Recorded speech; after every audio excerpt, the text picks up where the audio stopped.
Wavect, the web-free software company that understands what you want. Hi everyone, welcome at Wavect.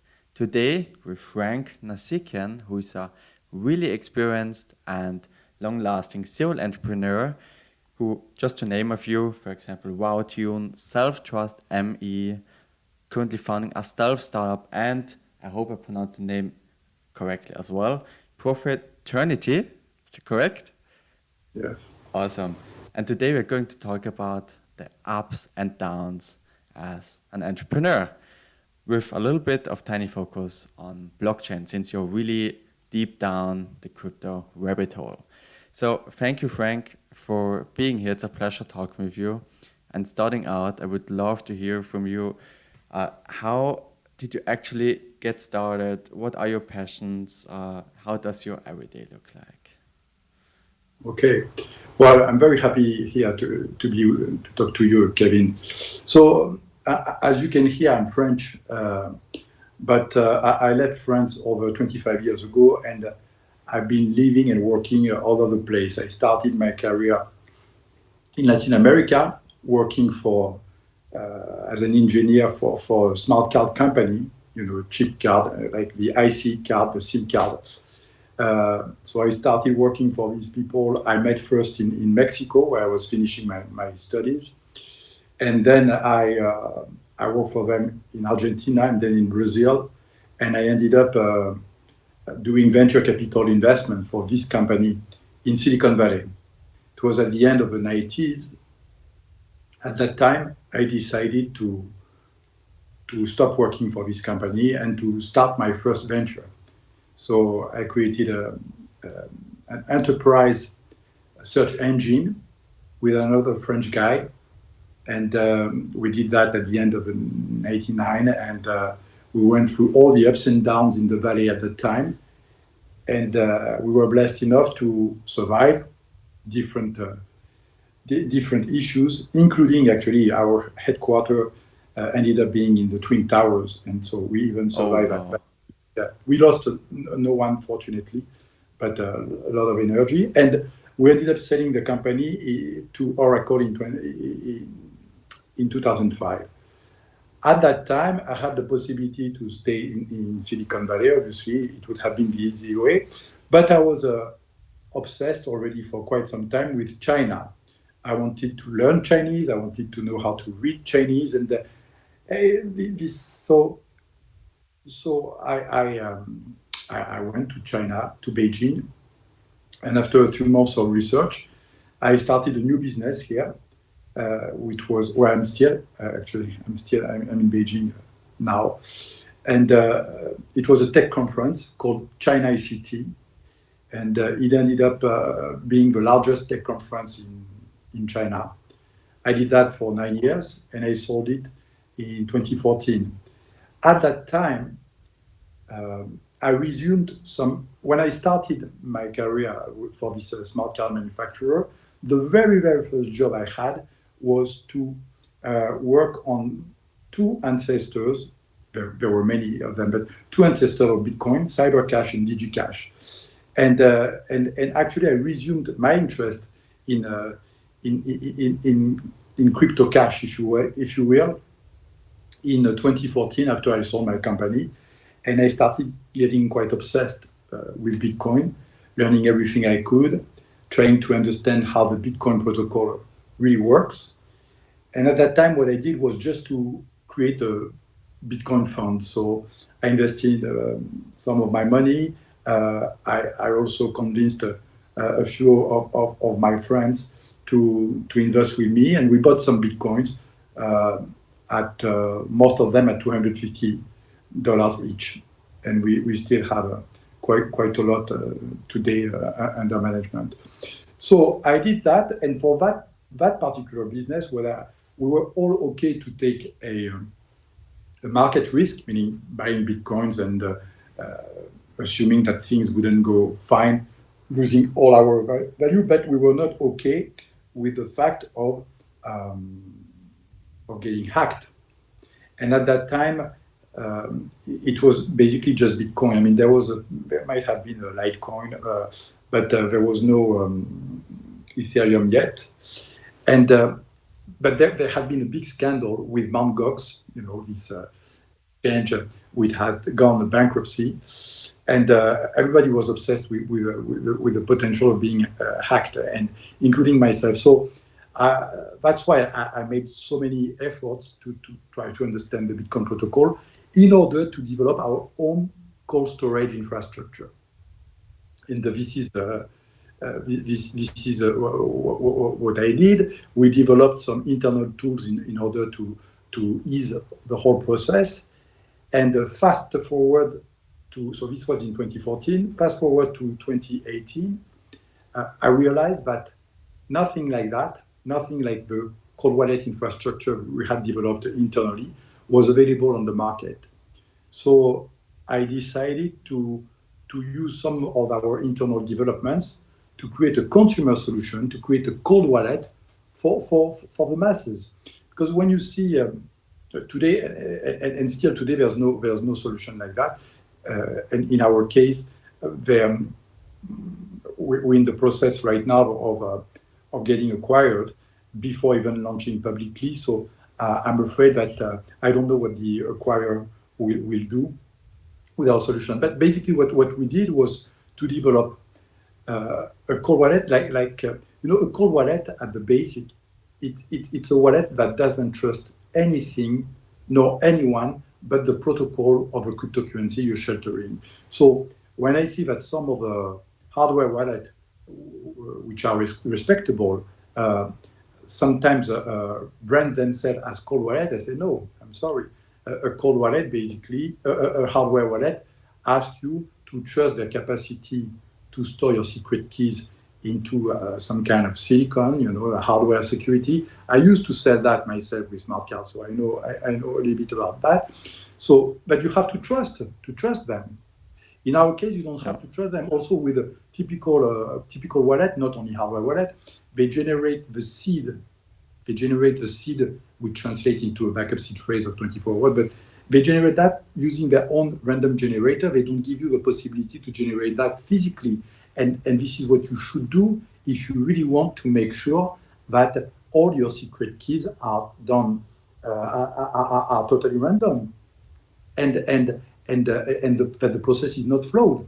Otherwise, you have to trust someone else. And if you have to go through all the hassles of understanding how crypto works to trust someone else, it's better to buy something else. It's better not to get into crypto. So we developed this solution, as I said, with hundreds of beta users, but in a closed beta user, we haven't launched publicly. We also developed, attached to this cold wallet solution, the possibility, without trusting anyone, to bequeath to your heir your wallet after you passed away, but not before, without trusting anyone, not your heir, not us. We also developed a mechanism allowing you to recover your backup seed phrase in case you lose it without trusting anyone, not including us. And at last, we developed a Web3 ID system. That's basically, it's totally private, so but it's very reliable because it is derived indirectly from this seed that from your backup seed phrase that you generated yourself through physical randomness. It's derived from that direct. It's basically a public key derived from this secret. And with that, we have also the possibility to give a visual ID, meaning to put an avatar stored on a Bitcoin address, which is basically derived from the public key, which is already your ID. So that was a very interesting project as far as Bitcoin and Ethereum was concerned. As far, at the basis of cryptography, you have a wallet anyway. So the better wallet you can have, the better it is for your long-term holdings. In parallel, I created also in 2018 a video story app which allows basically to do collaborative video stories, and which has a business model that allows to make money through people who like you and through people who hate you, because both people have an interest in you. And we allow also video comments, and also we allow obviously written comments, and all the content of these videos are stored once. A hash of them is stored once a day on the Bitcoin blockchain. So basically, if anyone is using part of your video story somewhere else, you can claim that you are the originator of this video. So this project hasn't been launched yet. We have been a little bit delayed in the product development for different good and bad reasons. But we have a very convincing MVP, and nothing like that still exists on the market.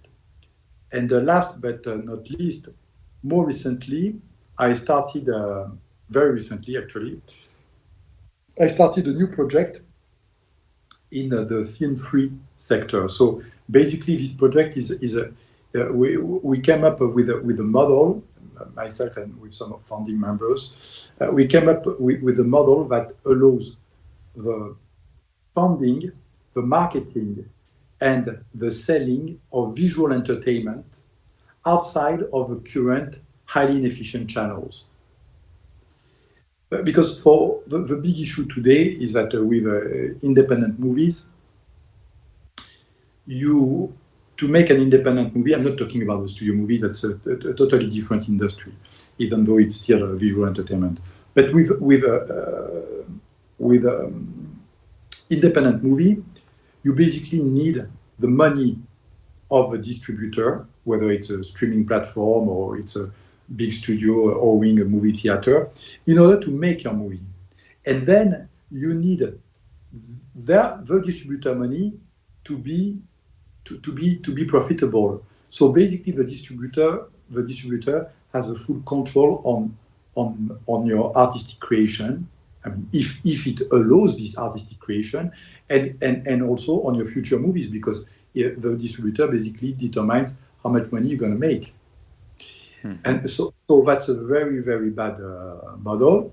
That's why it's so unpredictable for independent movie makers to make other movies. It has nothing to do with the artistic content, because studio movies, you can argue that many studio movies, many franchises, in terms of artistic content, are not very good. But in terms of predictability, in terms of revenues, more or less, these people, they know when they release a movie with a very thin margins of error, how much money they're going to make. It's impossible to know with, for the reason I mentioned, with independent movie. The other problem also is that the way to promote an independent movie is extremely limited. If you're lucky enough to have, for some reason, a big celebrity on board, this big celebrity might tweet a little bit about that, might participate in a couple of talk shows, and that's it. So this independent movie does not attract big money, does not attract, unlike startups in the tech world, independent movie that you can definitely consider as a startup, that does not attract money because it's a shitty investment opportunity. I wouldn't put my money. Actually, I did, but for other reason, it was to give a hand to someone close to me. But otherwise, it's not a good investment opportunity. So I came up with a model using premium NFTs, which is a specific type, very specific type of NFTs, to basically solve this bad equation. And yes, go ahead. Sorry. No, you said a lot of super interesting things. For me, and I think for every listener to this, it's clear that you actually really believe in a trustless world, basically, which is the core of blockchain, right? Yeah, That's no, sorry. Look, I used to believe in a trustless world at the beginning, and I became less naive today. And I want to believe in that, but I'm not sure that people want to be free. You know, I realize many things that would take us to maybe some esoterical or philosophical levels. But I realize that we, as human beings, we are very religious in our mindset. We need to believe, and this is the opposite of what Satoshi Nakamoto wanted. He didn't want us to believe. He want us to verify. Now people don't want to believe. You know, you want to believe in God. You want to believe in a politician. You want to believe in one love. You want to believe. We want to believe. So, and most of the time when we believe in other human beings, at some point we get screwed one way or another. If we believe in God, that's the best bet actually, because I don't believe in God. But if you believe in God, well, you know, it's probably the less disappointing. But more seriously, regarding crypto, I want to believe in a trustless world. Unfortunately, this is not the way the industry is taking. The industry is still very centralized in terms of mindset. It's not so much of having a miners, decentralized. In terms of mindset, you know, when you go to talk to a bank with a very good business model regarding, I'm thinking about the self-trust solution that we came up with. When you go to talk to a bank and say, okay, I have this non-custodial wallet slash super extensive solution with a big withdrawal and a recovery and Web3 ID. And I have a wonderful business model, especially with the big withdrawal services and recovery services, which are totally non-custodial, but that would allow you, Mr. Banker, to make money. With, no, we don't. We basically believe in a custodian world, not in a non-custodian world. So when you see the attitude of governments right now, the only one hope today is maybe, well, in any case, the law, wherever you are, the only one law that matters is the US law. That's just the way it is. You have to accept that, whether you like it or you don't like it. So the good thing about that is that you start to have powerful companies right now in this space that can influence the US government in order to get to make sure that maybe things don't get destroyed before they even start, you know.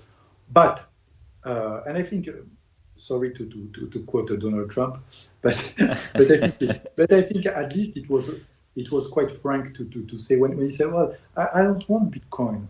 I want dollars to be successful. I understand that. I mean, I understand his point of view. Of course, I don't share it. But if I were in his shoes, defending the big capitalism, well, I would think the same. He's right. I mean, he's defending a part of an establishment. They don't want to have this type of potential competitors. So I'm not sure that I believe in a decentralized world. I want to believe in that, and I'm working upon that. Now I don't know if this will ever happen, you know, because this is part of a much larger problem. You know, yeah. We've been living ever since you can remember, ever since you can go into as far as you can go back in human history. We've been living in a world based on slavery, where basically at the top of a pyramid, you have a concentration of power. And this has been renewed under different forms, and this is still what it is today. You know, so as long as you will be able to, and slavery, I mean, it has different shapes. As long as you are obliged to do something in order to survive, which is the case of most people on Earth, including in rich countries, you're a slave. That's just the way it is, and that's not true. And as long as you have, And and the good thing about a slave that you need to have as many slaves possible in order to maintain people in power and to maintain people concentrating in power.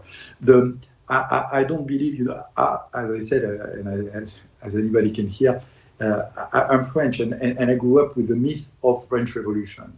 This is a myth, a revolution per se has never ever existed in history. That's my statement. People say, this guy is totally ignorant. No, it does not. Even the French Revolution, it was not the French Revolution. It was people who had a lot of power, the bourgeoisie, who were not happy with the attitude of other people who had power but who had less and less money, and basically to cover that. And it was we had this minister of foreign affairs, for lack of a better name, at the end of the 18th and beginning of the 19th century, called Talleyrand, who worked for different presidents, even for Napoleon Bonaparte, and he used to say, politics, it's you agitate people before you use them. That's basically it.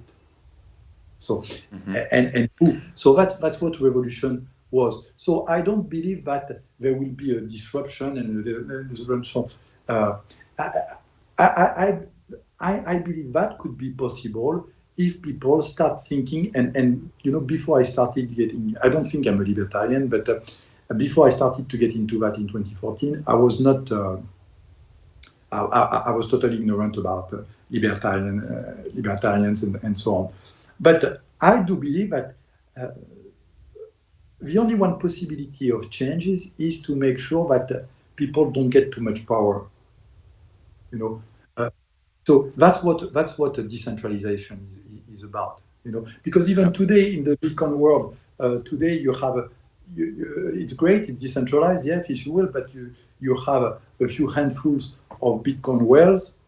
Same thing with Ethereum, that can definitely manage the price of the market, and that's basically what's happening. Yeah. So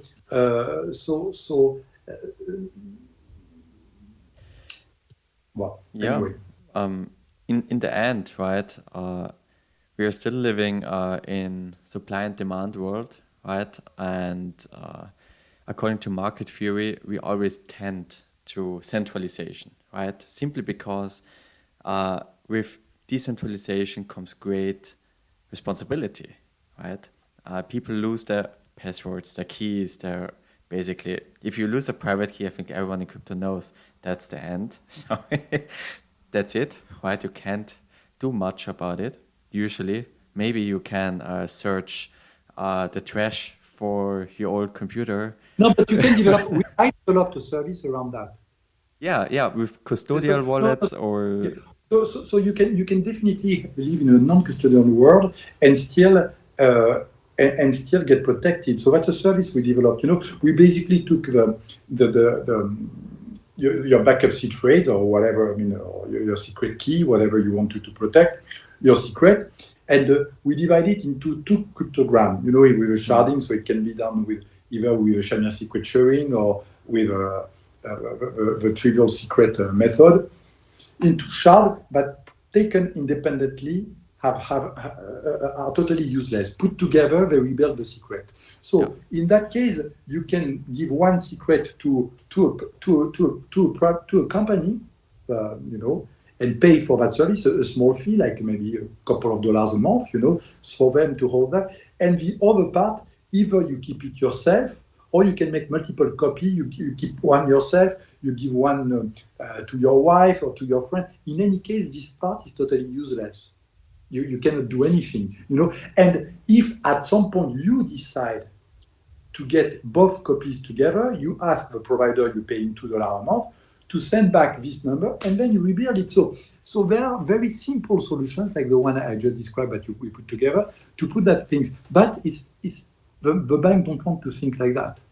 Yeah, 100% agree. But as you just said, you basically you go at least one tiny step, right, towards centralization. A tiny step is still a step that makes it easier for you again, That's not meant as critics or something like that. Not at all.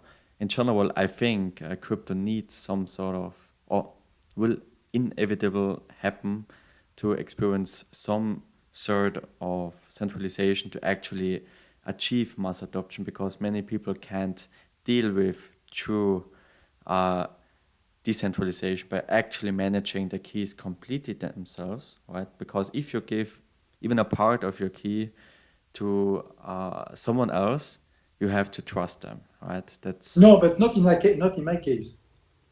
Not in my case. That's what I'm saying. So right now, what we're using in our solution, we're using an algorithm called Shamir secret sharing that basically take whatever secret and that divide that into two cryptograms that are totally useless taken separately. When you put them together, you rebuild the secret. So you take one secret, you keep it yourself and you give it to plenty of other people, but in any case, you cannot do anything. And the other one, you give it to us.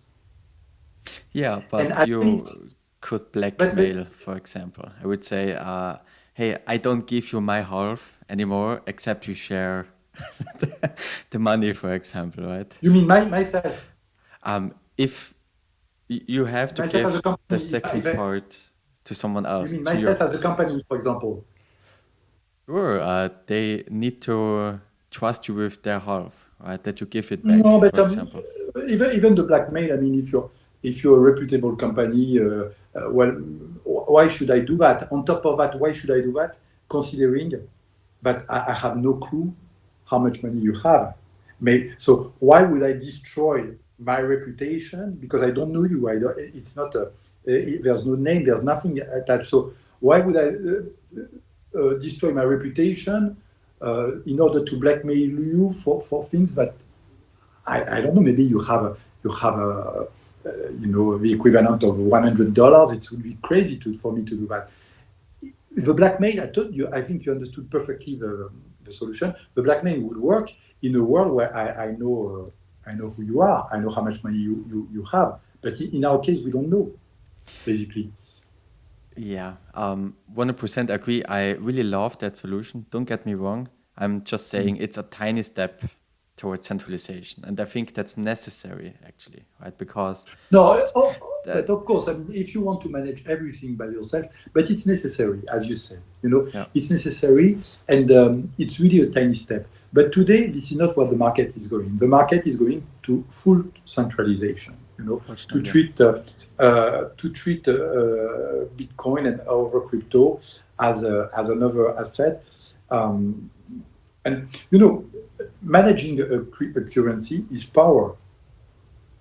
And this is what we saw that a lot of time in history, but most recently with 2015 with the FATCA, where the US government imposed on all banks who have dollars, that means absolutely all banks, probably in North Korea also.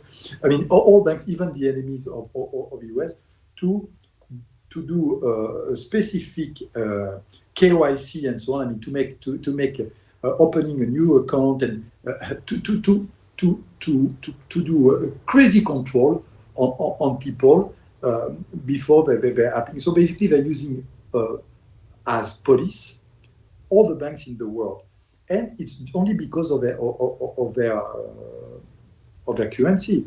If tomorrow Bitcoin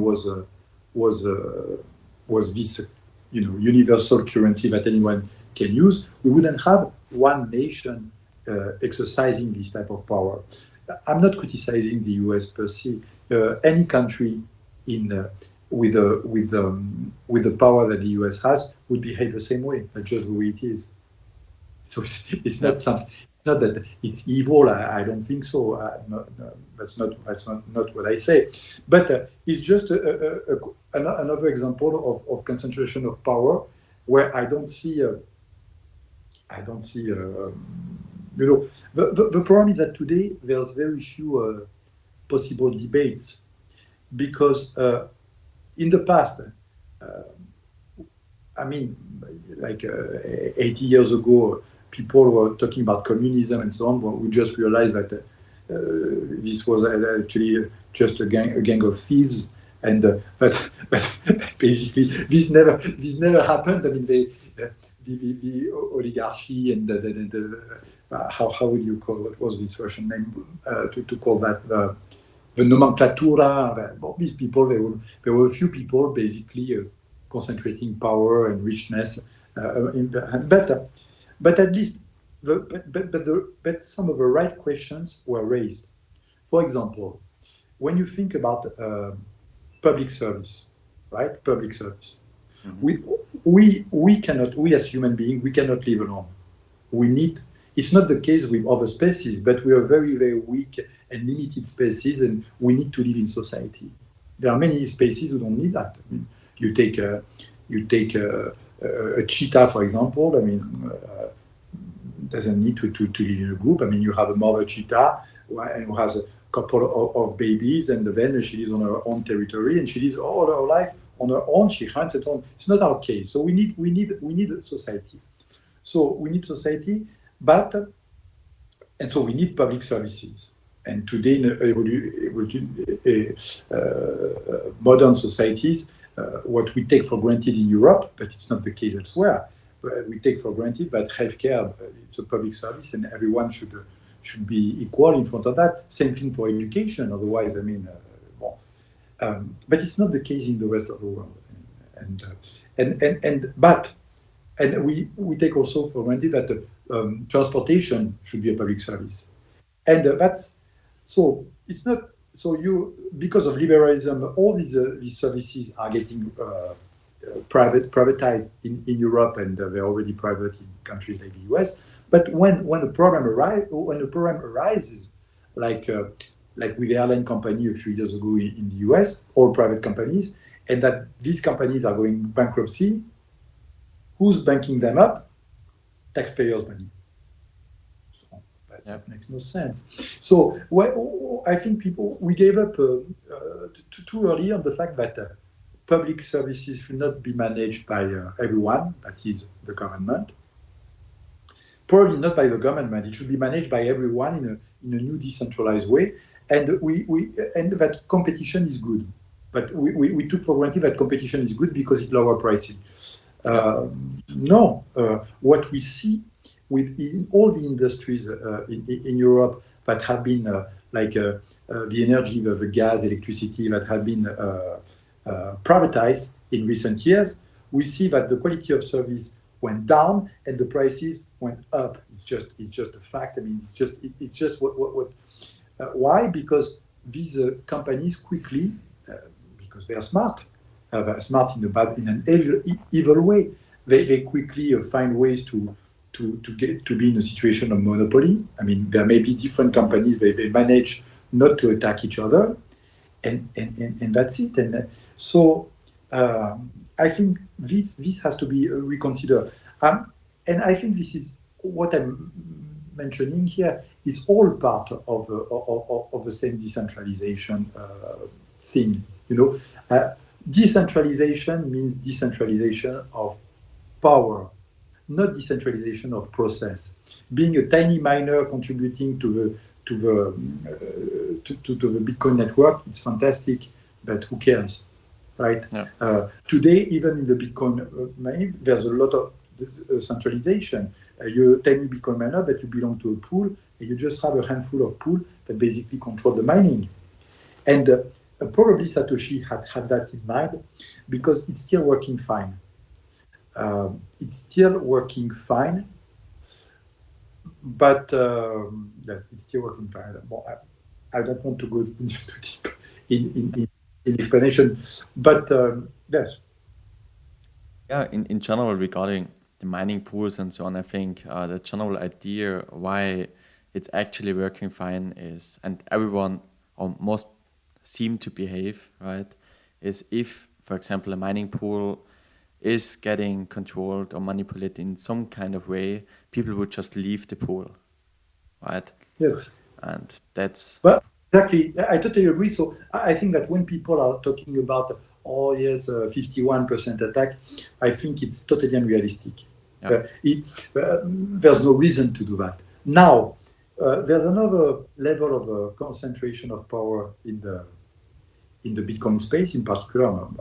I'm talking about Bitcoin because this is the most decentralized cryptocurrency by far. So if what I say applies to Bitcoin, you can only imagine how it is for the rest of crypto. But with Bitcoin, since everything goes, since all the computation of mining relies on ASIC, and ASIC is basically there's just a very, very limited number of companies able to produce the microcontrollers of ASIC. It's very easy to control this industry because there's really less than a handful of companies that are producing these components. So for any government, and most of these components are produced in Southeast Asia. So you see, if tomorrow a centralized government were eager to put an end or to control in a more drastic way Bitcoin mining, they could do that very easily because of that. That's a big limitation today of Bitcoin. Now, I'm not sure. That's a huge debate when you talk to extremely technical people with a long-lasting story in the crypto space. Now, what I'm saying is that this is the proof of stake going to be a substitute to proof of work? Well, it's going to be the case right now with Ethereum. Is it a better solution? When you talk about that with people who are extremely technical and informed, they think no. They think that proof of work is far superior in terms of reliability and even in terms of equity. Yep. Equality, let's say equality. So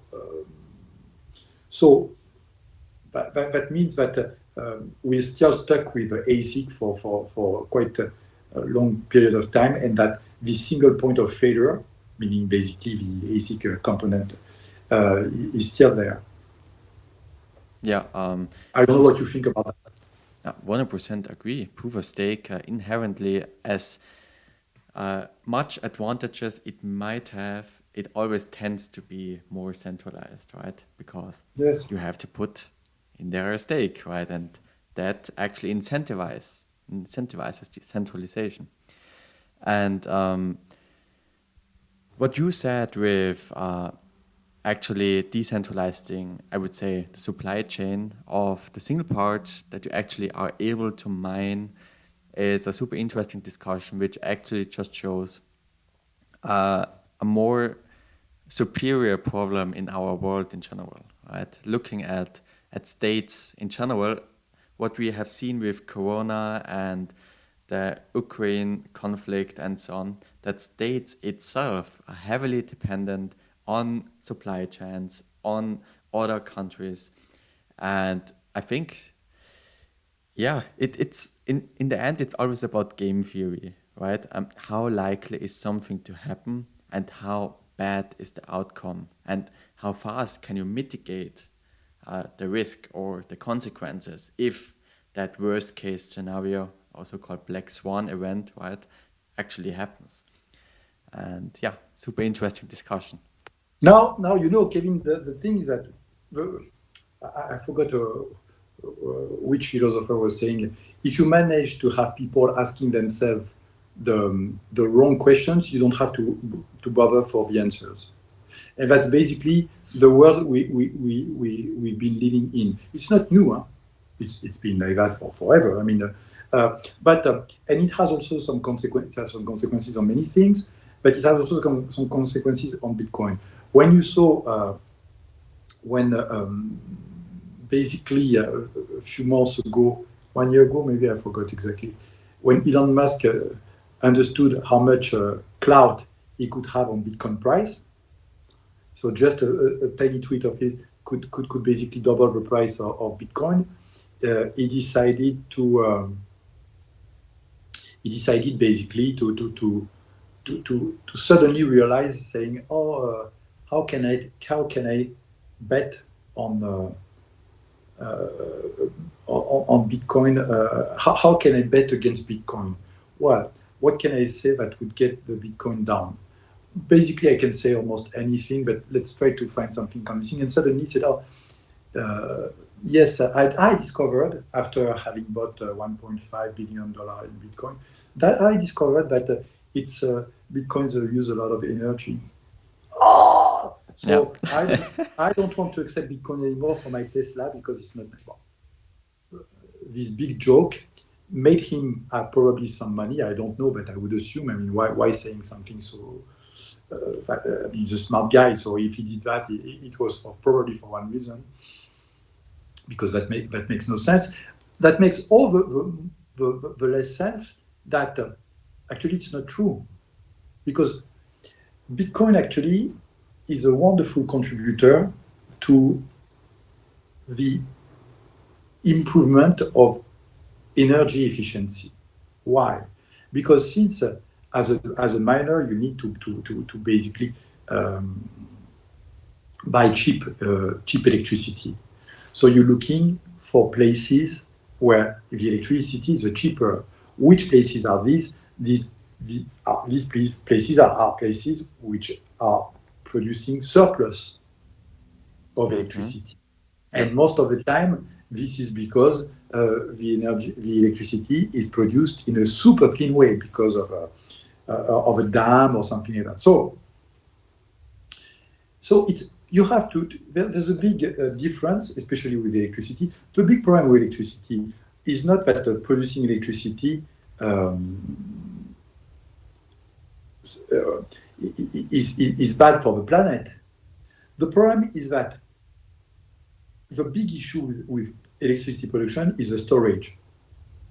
So, and for Bitcoin, it doesn't really matter, meaning that it can use any surplus because every 10 minutes or so, it needs some electricity, and the mining can be done at different places or locations. So that means that at some point, Bitcoin can basically be using only surplus of electricity that will be wasted anyway. And many times, clean electricity, I mean, electricity produced by clean means, because it can be done anywhere. For Bitcoin, doing mining here or 10,000 kilometers from here, it doesn't matter. I mean, the consensus doesn't take more time. So that means that when you're attacking Bitcoin on its capacity to basically destroy the planet, it's basically wrong, because it's not true. And if you're interested in that, I found a wonderful video made by a PhD guy who did all thesis. So it's with extremely detailed arguments. And the guy, and actually the video had very, very low amount of views, but it was super well made, where the guy is basically making the case that I just made, saying that no, Bitcoin is not going against the planet. But when you see in the press, you say, oh yes, crypto is great, but proof of work and so on, it's basically destroying the planet. So that's the only one issue. That cannot be much further from the truth. That's not true. That's just not true. But no one is looking at the truth, because I'm telling you, this video based on a more complete report. But I forgot the name of the guy, but I can provide you that if you want to put that in the references. And it's the guy explains perfectly with arguments that no one can attack, but it's not true. So you see, so we're living in that world of propaganda, and this type of propaganda, of lies. And lies apply also to Bitcoin. Look. I mean, even in recent history, look what happened with the war in Iraq. War is the best time for any site to spread lies. That's always been like that. And but anyway. Yeah, the energy discussion all around Bitcoin is I think it's just based on mass media, right? And basically, if governments actually would care about that, they could, instead of discussing prohibiting Bitcoin or Bitcoin mining, but as said in a better way, they could actually subsidize renewable energy sources in general, and maybe especially for that kind of usage, right? And that would actually solve That's true. That's true. a lot of these things. Yeah, super interesting. Yeah, because also I really love that discussion all around decentralization. Just so that we actually have at least a tiny nuance of our original topic, I would love to hear from you. Why did you actually become an entrepreneur? What were the reasons for you personally to actually say, okay, I don't ever want to become or stay an employee. Let's do my own thing and let's jump right into it. Well, for me, it was like a curse, to tell you the truth. I had no choice. I mean, Okay. I was, it, it was very tough to be an entrepreneur. I mean, because when you start with no money, which was my case, and when you have no family money, which was my case because I come from a quite humble background, so there was no safety net. So it was tough, meaning that many times I couldn't sleep at night, saying how I'm going to pay my rent, how I'm going to pay my rent. And I remember when I was paying my rent in the US, every month, it was like a miracle to me at some point. When we go to pay your rent, this month is done. And that happened month after month after month for a long time. So it's been very complicated. But I've never, when I was an employee, and I was lucky to work for a company that was expanding 40% a month, that gave me absolutely everything I wanted, even money-wise, and in terms of responsibility, I could do whatever I want. So it was a nice company. But still, I had a kind of a frustration ball in my throat all the time. This frustration ball, despite all the difficulties I had as an entrepreneur, I've never felt it again when I started to work for him. So it was more, but many times I said to myself, especially at the beginning, I said to myself, well, if I had been able to be an employee, it would have been very good because, when you have good college education and when you start in a great company, then, basically it's if you're okay with that, it's a safe road, right? It's a safe road. There's much less stress. Myself, I had to bet a lot, because all this stress generated as an entrepreneur has consequences on your personal life. I think that if I had stayed an employee, maybe I would have. I got divorced once. Now I'm married, hopefully, and hopefully for good. But I'm pretty sure that if I had stayed an employee and without all the stress with being an entrepreneur, I would have stayed married, probably, most likely. So what I mean is it's not an easy ride for most of entrepreneurs. What happened for people like Zuckerberg, this type of miracle does not happen generally. It's kind of a miracle for most entrepreneurs. There's a lot of struggle, and if you go this way, you should you should be convinced that you cannot do any other way. Otherwise, it's better to be an employee. All the more so because myself as an entrepreneur, I wanted to express myself. That's what I wanted, like an artist or something. But the truth is that many times you can express yourself within a certain limit, but you don't have a full freedom because you depend either on an investor, on your recruiter, or on a partner, or on a customer, and so on. There's plenty of constraints, obviously. So much so that a few years ago, I was quite frustrated with one of my ventures. And I said, I would like to express myself. So what can I do?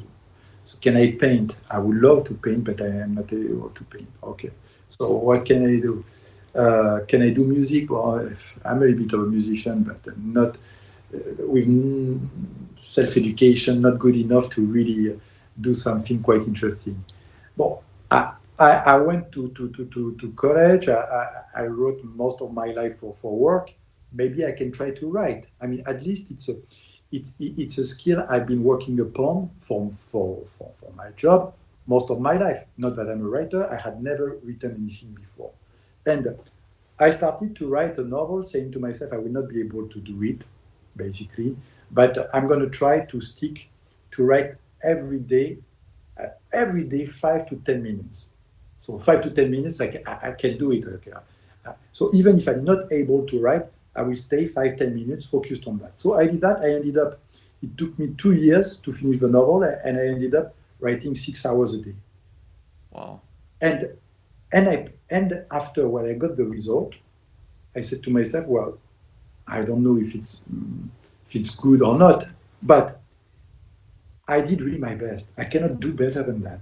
With my capabilities, and I published the novel.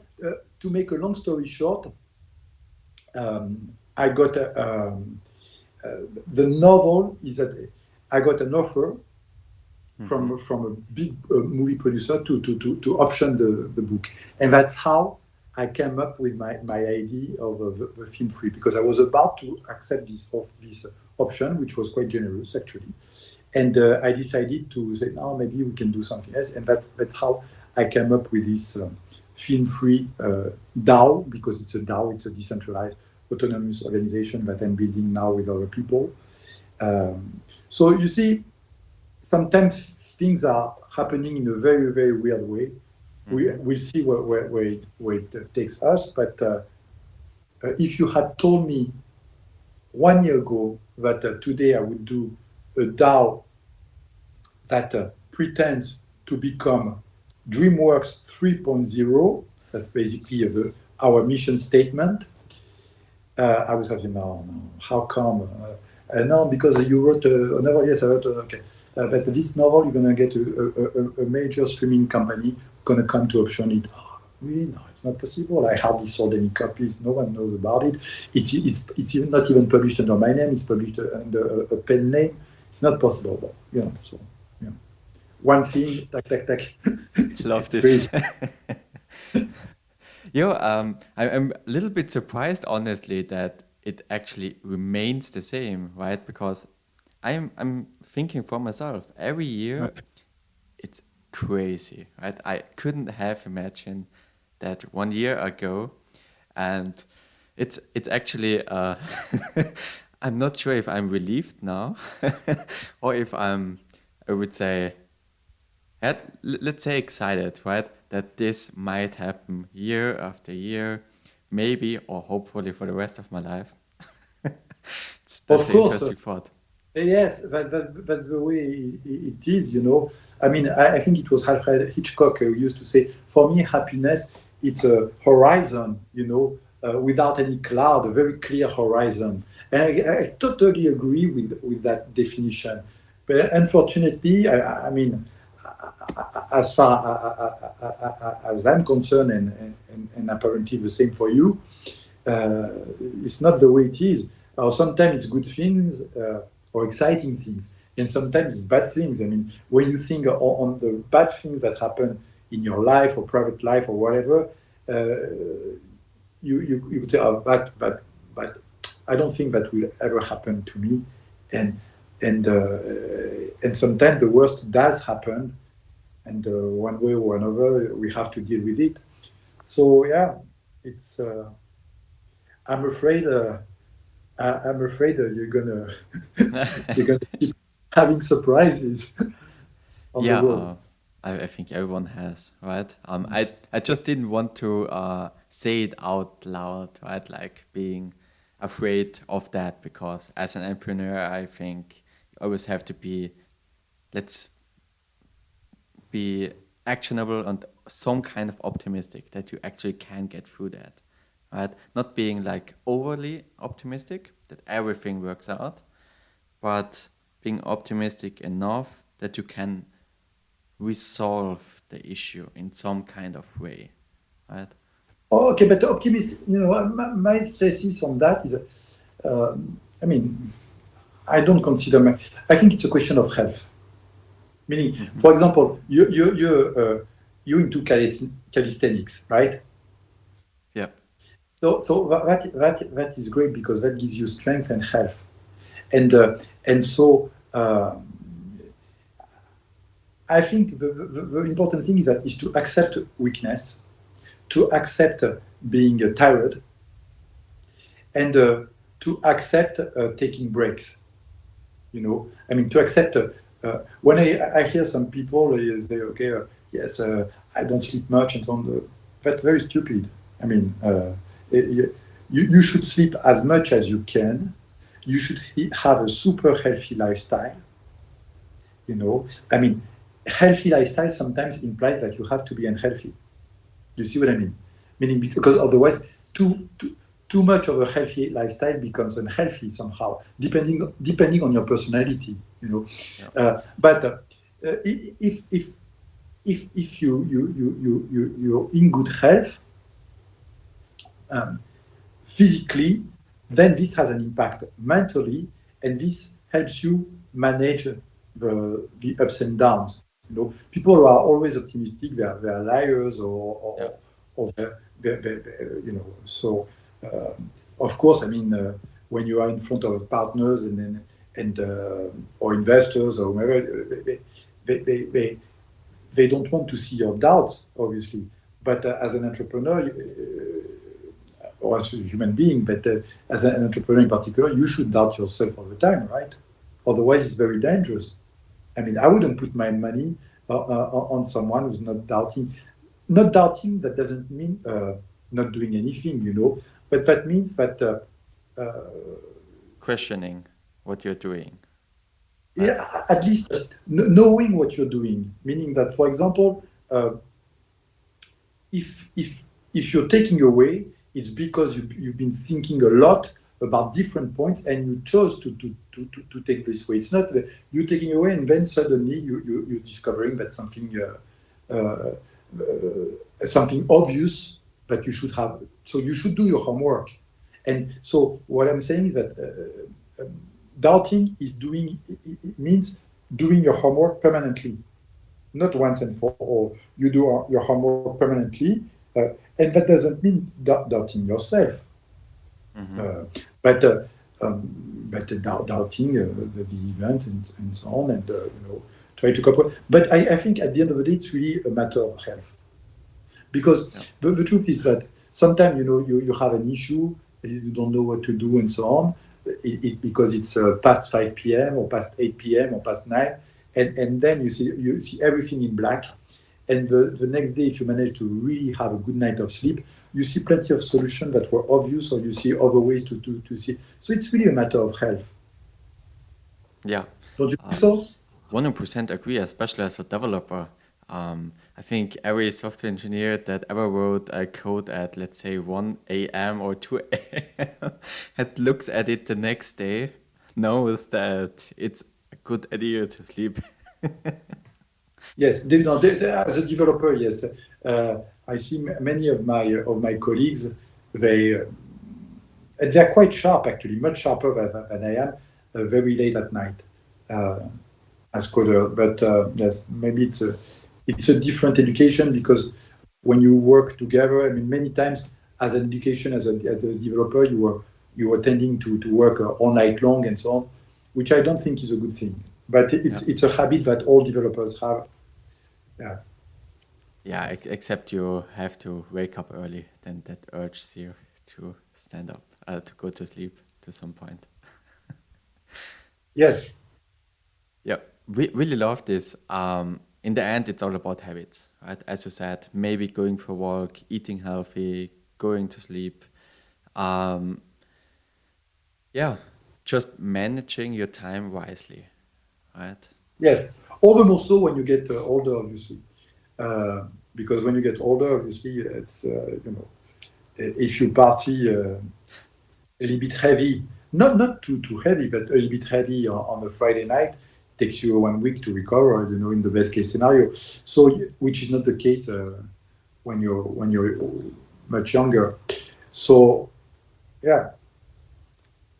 Yeah, that's how times change. So, yeah, in the end, everyone has to go his or her own way, right? And yeah, do whatever makes one, I would say, fulfilled, right? Happy is more like a present state, but being fulfilled is like enjoying the journey, right? Exactly, like this movie, like the title of this movie from Woody Allen, Whatever Works, with this genius Larry David inside. Yeah, I haven't watched it, but sounds awesome. I think you have to. You have, especially if you like Larry David, if you watch Curb Your Enthusiasm, which is an incredible TV series on HBO that has been aired for over 20 years now. You have to watch that. This guy is the creator of the, and I'm not a huge fan of that series, but it's a humongous riff. Is the creator of Seinfeld. You know Seinfeld, the TV series, the sitcom. No, I actually didn't watch Channel World TV, I think, since 10 years. 8 years, 9 years, something like that. I don't know. So, but there are definitely a ton of awesome series out there.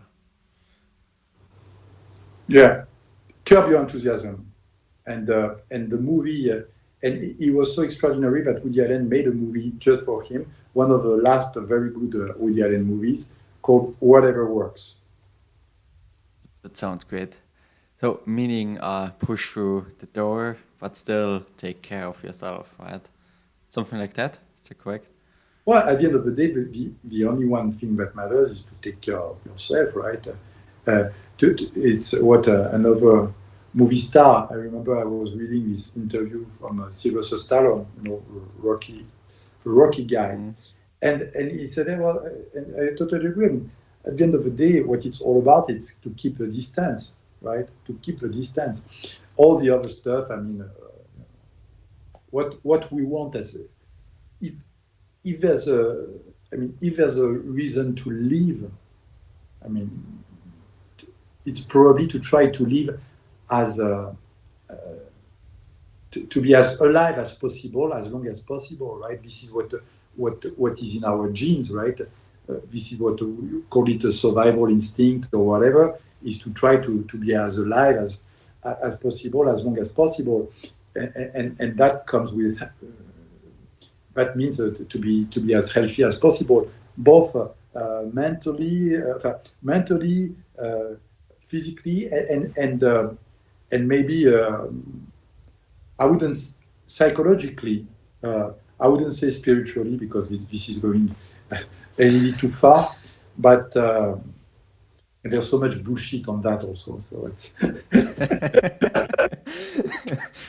Word. yeah, there's so much money to be made by creating a spiritual movement or religion or that type of things. It's so of course you have so many stupid things out there. Yeah, can't be mad It's a good at business, them, right? huh? Can't be mad at them, right? They're just supplying when there's demand. Yes, and there's no shortage of demand. There's no shortage of demand, and if that works, so why not? I mean, look, the truth being told, when you are in a desperate state in your life, for example, because you're about to lose someone you love, out of a disease or something else, and so on. But you're seeing a tsunami coming to you, and you don't know what to do. That's when generally it's a good time to start believing in God or whatever. And so there's so much desperation. There's so many desperate people on this earth. That's why this is a great business, and that can never. So that's a shame, but that's the way it is. It's when basically you lost all hopes to hang in there. It's good to think about God or to think about something like that. And if you have a very good preacher who comes at that time, you will probably believe in him or in her. Yeah, that actually gives you some way of safety net, right? It's the same when Exactly. about thinking death, right? A very unpopular topic, but in general, it's great to believe or say there is something. It gives you a safety net, right? It gives you, hey, there is something afterwards. Hopefully, Oh, no, maybe. of course. I was not saying that in that sense. I was saying, in the sense, just to keep living. It's not even about the safety. It's just to say, you have people who lose everything. I mean, they lose their family because Hmm. they get murdered in a war and so on. I mean, at some point, they really have nothing left. They have no reason to keep living, to keep breathing. So I'm talking for these people. I'm not talking about for people who are, because Hmm. for richer people who have a luxury to think, oh, is there a life after death? I don't want Hmm. to die. I have people like that in my family. But no, I'm not talking. I'm talking about something much more basic, where basically you're losing everything you care about in this life, and basically you just want to die. And if you have religion or spiritual leader at that time, that helps you to keep hanging on Hmm. and maybe rebuild your life. Yeah. That was in that sense that Hmm. I was saying that. No, just to say that hopefully we never touch that point, but we all vulnerable to be like that in our life. And Yeah. at this point, you have to choose either keep believing, and you have to believe in something. So God is convenient at that way, or just die. So if you want to keep living, believing in God, so that's why I cannot criticize people believing in things that are irrational, because uh, I think it's still a way to to accomplish our mission, which is to survive. And we are Yeah. all at the end of the day, we all there. Even the people who say, no, I would never believe these people are very because you haven't been beaten up by life enough. But try to really lose everything and so on. I don't say I've been, but I can put myself in the shoes of these people. I can understand this type of desperation, and then of course, then Yeah, you try to grasp everything, right? You exactly want some right. sense of hope. It's Yes, anything not to sink. Exactly. yeah, 100%. Yeah, um, it's that's a super heavy topic, right? Um, Yeah, that's a heavy yeah, topic. Yes. but I think going to, I would say, some additional difficulties in life actually gives you that strength that you need to actually do something exceptional, whatever that means to you, right? It can be anything. It can be in your family life, personal life, career wise, health, sports, I don't know. But that inner drive, at least from my personal experience, that super strong drive, like, that extra mile, from my experience comes from, yeah, a lot of things you went through and now are able to cope with in a positive way. And yeah, oh, how do you see that? Yes, if you can overcome the obstacle and still being in a positive way. So because many times okay, I mean, I think this was this Nietzsche who used to say, what doesn't kill you makes you. Well, look. Look at his own experience. I mean, he ended up totally crazy. Okay, well, he might have been sick with, but so I, I don't know. I think that we as human beings, we're extremely weak, we're extremely vulnerable. Uh, we tend to be very arrogant with life, and and at the end, we are really nothing. We are we are extremely fragile. We make plans. We think we decide many things, but actually we don't decide many things. the events decide for us. I mean, put us in such. So you know, I was. I had to.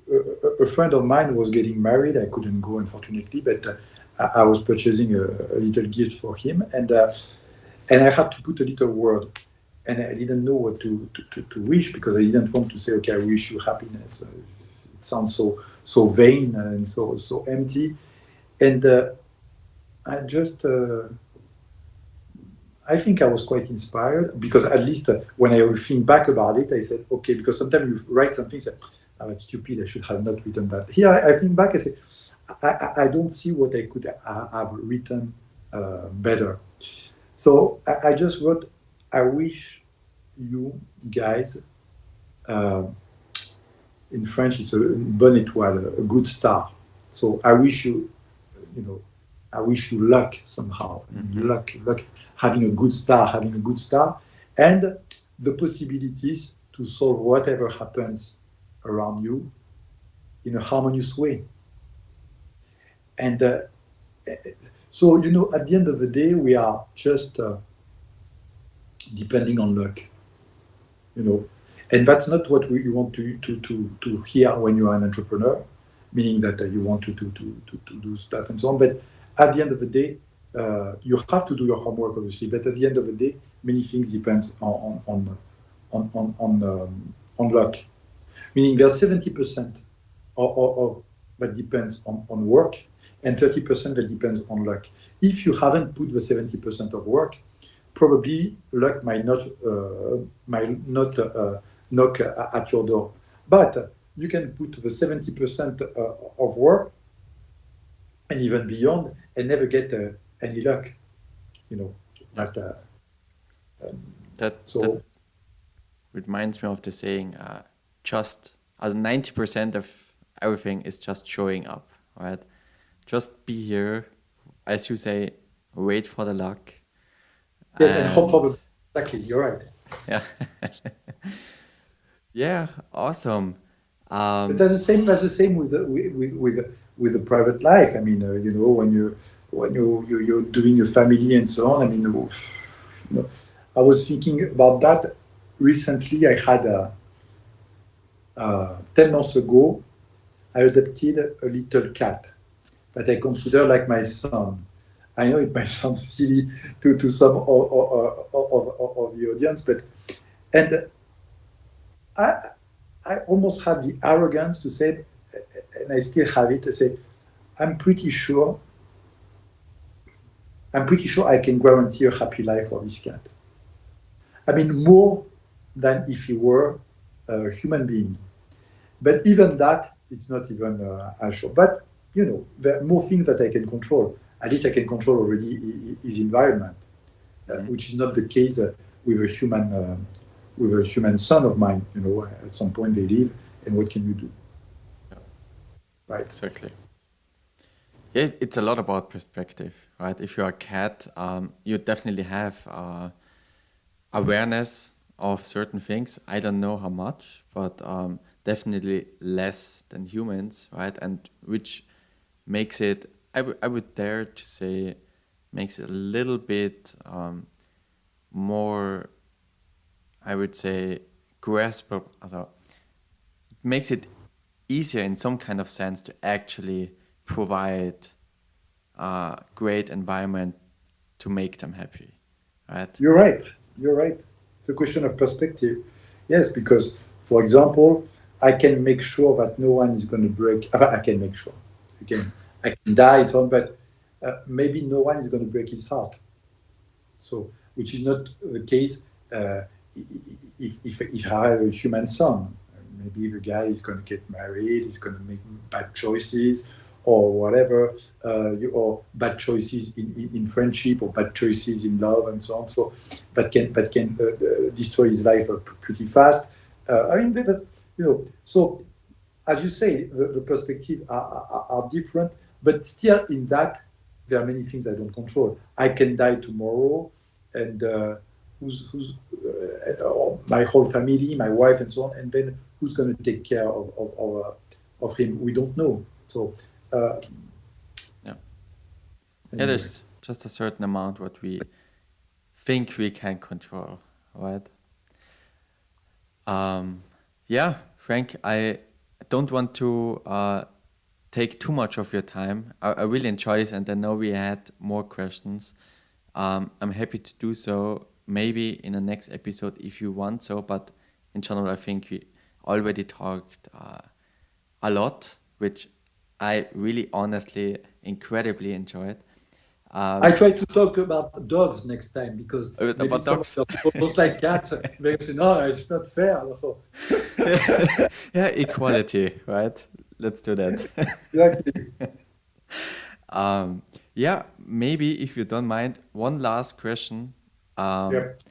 Do you have three key takeaways or three things that you would tell a young entrepreneur? Well,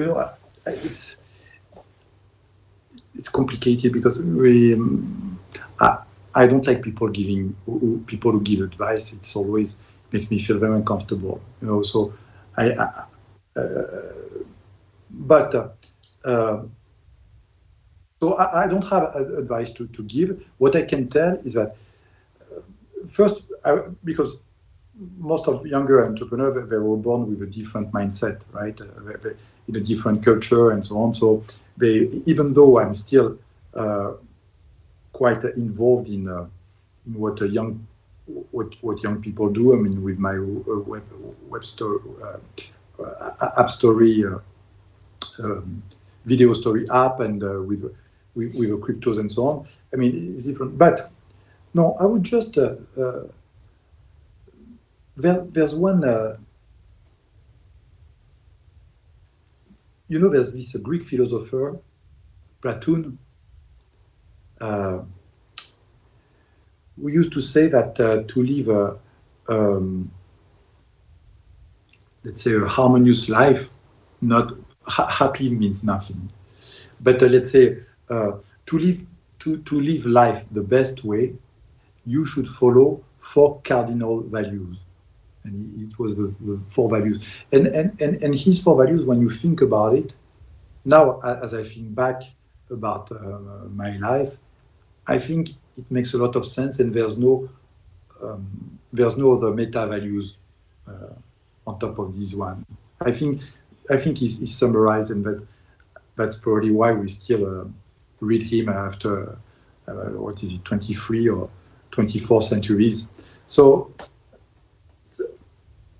and these 4 values are following the 4 it's temperance, not too much, not too little. A bit what we were talking about, not spending as an entrepreneur. I mean, not use yourself out, basically.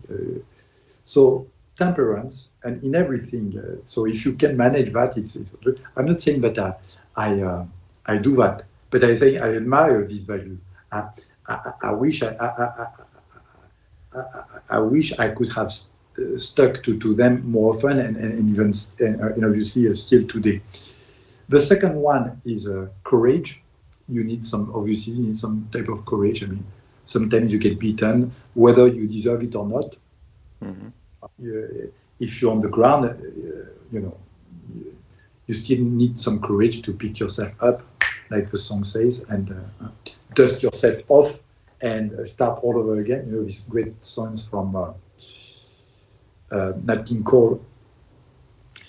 Then the third value is prudence, being cautious. Mm-hmm.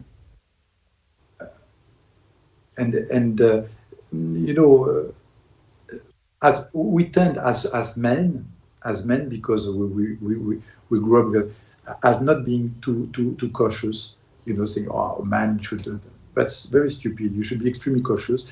And we tend to think that entrepreneurs should take risks. No, entrepreneurs should not take risks, especially when it's your own money. if you have plenty of venture capital money on board and so on, you can take whatever risk you want. It doesn't matter. But when it's your own money, it's your own reputation and so on, you should be extremely cautious. So you should be very cautious. And the fourth value is justice. To live your life with a sense of justice. That goes both ways, That goes, if you've been wronged, try to demand justice, but try to demand justice with temperance, because sometimes there are fights you should avoid, even if you're right. Yeah. And you should avoid them wholeheartedly, meaning that you should not get yourself in, you should really forget about that. I mean, it's easier said than done, because, for sure. Myself, I still hold some grudges for it's what man like. But justice, and also justice, when with the way you act towards people. Well, I'll give you an example. Yeah. Not that I'm a particular moral person, but a couple of years ago, I was on the beach here in China, and there was this quad motorbike. I decided to use it. I had never used that on the sand and so on. My wife was filming. I tried to impress her. But at some point, I fell very slowly, so much so that she said, "Are you okay?" I was not okay. My whole shoulder, all my ligaments were gone, and Wow. for 2 years I couldn't move. But I recover everything, so it's fine. But at that time, the owner of this place, Chinese guy, and it was in the middle of nowhere, acted super well. He took me to a hospital. He did everything he could to make my life fine. So I got surgery and so on. Blah, blah. And then I went back 1 year later for the surgery, also the same attitude. And when I was saying that to a business relationship of mine, said, "Did you sue the guy?" I said, "No, look, I was feeling extremely guilty for having been so reckless on this stupid motorbike. I was feeling guilty, and the guy acted extremely well. I mean, it didn't even cross my eyes. You're stupid, because if you had sued the guy, you could have got that amount of money." It didn't even cross my mind. But thinking about that, that's what I think I say about justice. Having the possibility, an easy way to make lots of money and so on, and not even thinking about it, because it's just not fair. Mm-hmm. Truthfully, didn't even cross my mind. But even if it had, I wouldn't have done that, because it's not just. It's not fair. And I know that, I mean, it might sound silly to say that, or naive or whatever, but I was very glad to see that a guy like Platon said, you should live your life with justice. And I think that when he said justice, I think he was thinking much more about this second case, meaning behaving in a just way, not so much in demanding justice when you have been wrong, because sometimes it's really too much energy invested, and there's not much to do. So that's basically what I would say. I mean, to almost anyone, to pay more attention to the 4 cardinal values of Platoon's, because they're full of wisdom. And if there's something we should cherish, and I'm not saying that I have it. I cherish it, so probably I like of it. It's wisdom. Wow. Well, that's really powerful. Thank you for sharing that, Frank. Powerful conclusion. Sorry? It's a powerful conclusion. Yeah, really powerful.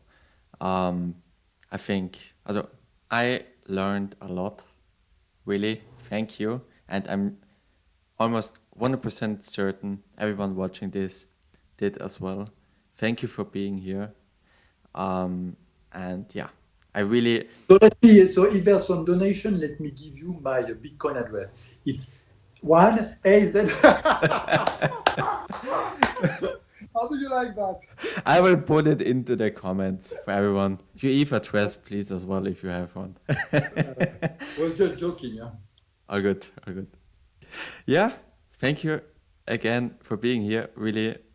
And if there's anything I can do for you, let me know. And yeah. great conversation, and let's keep in touch anyway. Yeah, I would love to. Take care. Let's do this. Thank you. Have a great day. You too. Bye. Bye. Wavect, the web-free software company that understands what you want.